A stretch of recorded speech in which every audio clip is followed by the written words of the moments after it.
It's for your own good, Linda. This amateur work would embarrass our family name at the Heritage Festival, my mother-in-law Margaret declared, her scissors slicing through what she thought was my grandmother's cherished quilt. I stood in her craft room, watching as she butchered the fabric with her improvements, each cut making my heart race, not from distress, but from the effort of hiding my smile. My name is Linda Parker, and at 34, I've spent the last decade perfecting the art of dealing with Margaret Wells, the self-proclaimed queen of the local quilting society. She'd never forgiven me for stealing her precious son David away from the wealthy socialite she handpicked for him. The fact that David and I fell in love while restoring vintage motorcycles, another hobby she deemed unsuitable for a Wells, only added fuel to her disapproval. The festival judges expect perfection, Margaret continued, her perfectly manicured nails tracing over the quilt's surface. These primitive stitches would never win. Really, Linda, if your grandmother was any good at quilting, why didn't she ever enter competitions? I bit my tongue, remembering Grandma Rose's words. Sometimes, sweetheart, the best victory is the one only you know about. My grandmother had been my rock, raising me after my parents' accident when I was 12. She taught me everything: cooking, gardening, and most importantly, the art of quilting. But not just any quilting. Rose Mitchell had a secret technique, one passed down through generations of women in our family. You're right, Margaret, I said softly, watching her pause mid-cut, clearly surprised by my easy agreement. Grandma never did enter any competitions. What I didn't mention was that Rose Mitchell's quilts were actually highly sought after by collectors who recognized her unique signature pattern. A subtle, almost invisible variation in the stitching that made her quilts not just beautiful, but valuable pieces of folk art. Only a handful of her quilts existed, and fewer still had her special pattern. Margaret's eyes narrowed at my compliance. She was used to our subtle battles, my quiet resistance to her attempts to improve everything about me. Well, she said, clearly thrown off balance, I'm glad you're finally seeing reason. This pattern is outdated, the stitching is uneven, and honestly, the color choices are questionable at best. I nodded, picking up a piece of the fabric she'd discarded. The quilt she was destroying was actually a clever replica I'd made specifically for this moment. After years of Margaret's not-so-subtle hints about fixing my grandmother's work, I prepared for the inevitable. The real heirloom was safely stored in a climate-controlled unit across town, along with Grandma's other precious pieces. The Heritage Festival is in 3 days, Margaret announced, pulling out her own expensive fabrics. I'll rework this into something presentable. The Wells family has won the quilting competition for the past 5 years, and I won't let that streak end because of inferior materials. I watched as she began laying out her design, all sharp angles and modern patterns, nothing like the intricate flowing designs my grandmother had created. Margaret's quilts were technically perfect, machine precise, and utterly soulless. She'd never understood that quilting wasn't just about perfect stitches. It was about telling a story through fabric and thread. Would you like help? I offered, knowing her answer before she spoke. Oh no, dear, she said with false sweetness. Why don't you focus on the bake sale instead? Simple things are more your speed. I left her craft room, my phone buzzing with a text from David. Mom's still improving things. My husband knew all about his mother's attempts to remake me into her idea of a proper Wells wife. He'd offered to intervene countless times, but I'd always declined. Some battles were worth fighting quietly. Just fixing Grandma's quilt, I texted back. Everything's going according to plan. Later that evening, as Margaret proudly showed off her progress to David and his father George, I slipped away to my craft room. Hidden behind panels of fabric samples and sewing supplies was a small safe. Inside lay my real entry for the Heritage Festival, a quilt I'd spent the past year creating, incorporating every technique my grandmother had taught me. The pattern seemed simple at first glance, a traditional tree of life design rendered in subtle shades of blue, green, and gold. But within the pattern, visible only to those who knew where to look, was Rose Mitchell's signature technique. Each stitch told a story, creating a secondary pattern that emerged only when the light hit it just right. It was more than a quilt. It was a piece of my history, my grandmother's legacy woven into every careful stitch. My phone buzzed again, this time with a message from Susan, the Heritage Festival's head judge. Everything set for Friday. Your grandmother would be proud. I smiled, remembering the last conversation I'd had with Grandma Rose before she passed away 2 years ago. She'd made me promise to keep our family's quilting tradition alive, but to do it my way. Patience and precision, dear, she'd said, her hands shaking but still able to demonstrate the special stitch one last time. Those who know will know. Margaret's voice carried down the hallway, discussing her plans to display her improved version of my family quilt. It'll be a surprise for everyone, she declared. No one will expect such a modern take on a traditional pattern. Linda will thank me when we win. I closed my safe quietly, touching the simple gold locket I always wore, the one containing a small piece of my grandmother's first quilt. Oh, Margaret, I whispered to myself, you have no idea how right you are about the surprises in store at the festival. The next 2 days passed in a blur of preparation. Margaret worked feverishly on her improvement project, completely transforming what she thought was my family heirloom into something unrecognizable. I kept myself busy helping with festival preparations, setting up display areas, and carefully avoiding any mention of quilts or competitions. The evening before the festival, as I carefully packed my real entry away, David came into our room. Mom's finally finished, he said, running a hand through his hair, a nervous habit he'd had since childhood. She wants everyone to see it at breakfast tomorrow before we head to the festival. I leaned into his embrace, feeling the rumble of his laugh. You're really going to let her show that thing to everyone? Sometimes, I said, echoing my grandmother's wisdom, the best lessons come from letting people believe they've won. David kissed the top of my head. Rose Mitchell's granddaughter through and through. Mom has no idea what's coming, does she? I smiled, thinking of the judges' faces when they'd seen my test pieces of the quiet arrangements we'd made for the festival's special exhibition. Let's just say the Heritage Festival is going to be very interesting this year. The morning of the Heritage Festival dawned bright and clear. I sat at Margaret's immaculate dining room table, watching her unveil her masterpiece to the family. The quilt she created from the remnants of my decoy was exactly what I'd expected, technically perfect and completely devoid of character. Notice how I've modernized the dated pattern, Margaret explained, gesturing to the sharp geometric shapes she'd incorporated. The judges will appreciate the innovation. It's a perfect blend of traditional and contemporary. She paused, fixing me with a pointed look. Much better than the original, don't you think, Linda? David squeezed my hand under the table as I nodded pleasantly. It's certainly different, I replied, causing my father-in-law George to hide a smile behind his coffee cup. Unlike his wife, George had always treated me with quiet kindness. He even confided once that I reminded him of his own mother, who had also preferred working with her hands to attending social functions. Different. Margaret's eyes narrowed. It's exceptional. The Wells family has a reputation to uphold at the festival. We can't have subpar work associated with our name. I thought about my quilt, carefully packed away in its acid-free box. Grandma Rose had always said that true craftsmanship speaks for itself. No need for grand announcements or self-promotion. The quality of the work would always shine through to those who understood it. The Heritage Festival was already bustling when we arrived. The town square had been transformed with white tents and colorful banners, the air filled with the scent of kettle corn and the sound of bluegrass music.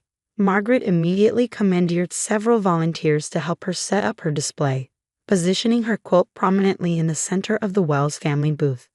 Linda, she called out, make yourself useful and hand out these promotional cards. People should know where this piece came from. The cards, I noticed, made no mention of my grandmother's original work, crediting only Margaret Wells for the design. Actually, I said, checking my phone, I'm needed at the registration tent. They're short-handed this morning. Before Margaret could protest, I slipped away through the crowd. Instead of heading to registration, I made my way to a small tent at the far end of the square. Susan, the head judge, was waiting for me. Everything's ready, she said, helping me unpack my quilt. The special exhibition space is prepared exactly as we discussed. We carefully hung my piece, adjusting the lighting until it was perfect. In the proper light, my grandmother's signature pattern emerged. Subtle variations in the stitching that created a secondary design, visible only to those who knew what to look for. It was like a secret language, passed down through generations of women in my family. Rose would be so proud, Susan murmured, stepping back to admire the work. I remember when she taught at the college's textile program. None of us could ever quite figure out how she achieved this effect. I smiled, remembering countless hours spent practicing with my grandmother, her patient hands guiding mine through the complex stitching pattern. It took me years to master it, I admitted. Every time I thought I had it, she'd show me something new, some tiny detail I'd missed. Back at the main exhibition area, Margaret was holding court, describing her innovative techniques to a group of polite listeners. I caught David's eye and winked, our signal that everything was in place. The judging began at noon. Margaret stood proudly by her display, confident in her inevitable victory. I watched as the judges made their rounds, taking notes and examining each entry carefully. When they reached Margaret's quilt, she launched into her prepared speech about modernizing traditional patterns. "And where did the original design come from?" one judge asked, adjusting her glasses. "Oh, it was just an old family piece," Margaret said dismissively. "Quite primitive, really. I saw the potential and gave it the refinement it needed." The judge made a non-committal noise and moved on, leaving Margaret slightly flustered. This wasn't following her usual script of effusive praise and immediate recognition. At 2 o'clock, Susan took the stage for the special announcement we planned. "Ladies and gentlemen," her voice rang out over the festival grounds, "this year we have a unique privilege. Many of you may remember Rose Mitchell, whose quilts were legendary in our community." I saw Margaret's head snap up at the mention of my grandmother's name. "We're honored to present a special exhibition of Rose Mitchell's work, including a never-before-seen piece that demonstrates her famous hidden pattern technique." Susan paused, letting the murmur of excitement ripple through the crowd. "Even more special, this new work comes from her granddaughter, who has mastered Rose's unique method." The crowd began moving toward the small tent, Margaret among them, her face a mix of confusion and disbelief. I stayed back, watching as people filed in to view my quilt. From where I stood, I could hear the gasps of recognition from those who had known my grandmother's work, the excited whispers as they pointed out the subtle pattern emerging in the light. "It can't be," I heard Margaret say, her voice carrying over the crowd. "Linda doesn't. She couldn't." But I could and I had. Years of patience, practice, and quiet determination had led to this moment, not for revenge or triumph, but for honor. Honor of my grandmother's legacy, her art, and her wisdom. David appeared at my side, slipping an arm around my waist. "Should we go in?" he asked softly. I leaned into his embrace, watching as Margaret stood frozen before my quilt, her carefully constructed world of superiority crumbling around her. "Not yet," I said. "Let's give her a moment to process it all." Through the tent's opening, I could see my quilt catching the afternoon light, the hidden pattern shimmering like a secret finally revealed. Grandma Rose had always said that the best lessons come when we least expect them, and that true art speaks to the heart without needing to raise its voice. I touched my locket, feeling the small piece of my grandmother's first quilt safely tucked inside. Somewhere, I knew she was watching, and I hoped she was proud of how I'd chosen to reveal her legacy, not with anger or confrontation, but with the quiet confidence she had always taught me to embrace. The afternoon light filtered through the festival tents as I finally made my way to the special exhibition space. Margaret stood there, still staring at my quilt, her face a complex mixture of emotions. For once, she seemed at a loss for words. "The secret is in the tension of each stitch," I said quietly, moving to stand beside her. Grandma Rose spent years perfecting it. She said the trick was knowing exactly how much pressure to apply. Too much, and the pattern becomes obvious. Too little, and it disappears completely. Margaret turned to me, and for the first time since I'd known her, I saw something different in her eyes. Not judgment or criticism, but a glimmer of understanding. "The one I modified," she said hesitantly. "It wasn't the real one, was it?" I shook my head. "No, I knew how much you wanted to improve my grandmother's work, so I made a replica. The original is safe, along with her other pieces." "Why did you ever say anything about your skills, about Rose's technique?" I thought carefully before answering. Grandma always said that true mastery doesn't need to announce itself.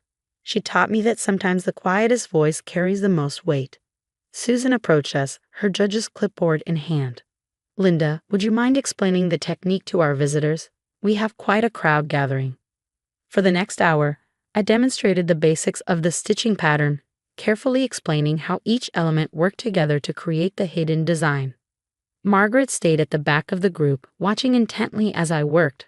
I could see her hands moving slightly, unconsciously mimicking the motions I was showing. Later, as the festival was winding down and the awards were being announced, Margaret approached me again. She held her honorable mention ribbon, twisting it between her fingers. "I've been thinking," she said, her voice softer than I'd ever heard it. "Your grandmother, she taught at the college?" "Yes, in the textile arts program. She loved sharing her knowledge with anyone who wanted to learn." Margaret was quiet for a moment. Do you teach?" The question caught me off guard. "Sometimes. Small groups usually, people who are interested in traditional techniques." "Would you consider?" She paused, seeming to struggle with the words. "Would you consider teaching me? The real way, I mean, not just the surface level stuff I've been doing." I studied my mother-in-law's face, seeing past the perfect makeup and carefully maintained exterior to something vulnerable underneath. "It's not easy," I warned. "It takes patience, practice, and a willingness to make mistakes." "I know," she said quietly, "but I think it's time I learned." David found us sitting together at my demonstration table, where I was showing Margaret the basic framework of my grandmother's technique. He raised his eyebrows in surprise but smiled warmly. "Mom," he said, "they're asking for all the winners to gather for photos." Margaret looked at her honorable mention ribbon, then at my Best in Show award. "You go ahead, Linda. You earned it." "Actually," I said, standing up, "why don't you come with me? We can talk more about those lessons afterward." As we walked together toward the photography area, I touched the locket at my neck, thinking of Grandma Rose. She'd always insisted that the true value of any skill lay not in keeping it to yourself, but in sharing it with others, even those who might have once dismissed it. The festival ended as the sun was setting, casting long shadows across the town square. As we packed up our quilts and displays, Margaret helped me carefully fold my winning piece. "You know," she said, smoothing the fabric with unexpected gentleness, "I always wondered why Rose Mitchell never entered competitions. Now I understand. She didn't need to prove anything to anyone." I smiled, remembering my grandmother's quiet confidence. She used to say that competitions were just one way to measure success. The real achievement was in creating something that would last, something that would tell our stories long after we're gone. That evening, as David and I drove home, he reached over and squeezed my hand. "You've changed something in her, you know. I've never seen Mom willing to admit she has something to learn." I thought about Margaret's requests for lessons, about the genuine interest I'd seen in her eyes as I demonstrated the stitching technique. Sometimes people just need to be shown a different way of seeing things. The next morning, I received a text from Margaret. "When can we start the lessons?" I smiled as I typed my reply, thinking of Grandma Rose and her patient teachings. Some traditions weren't meant to be modernized or improved, but rather preserved and passed on with love and understanding. As I set up my sewing room for Margaret's first lesson, I knew that while the stitches might not be perfect at first, we were creating something more valuable than just another quilt. We were stitching together a new chapter in our family's story. And somewhere, I was sure, Grandma Rose was smiling.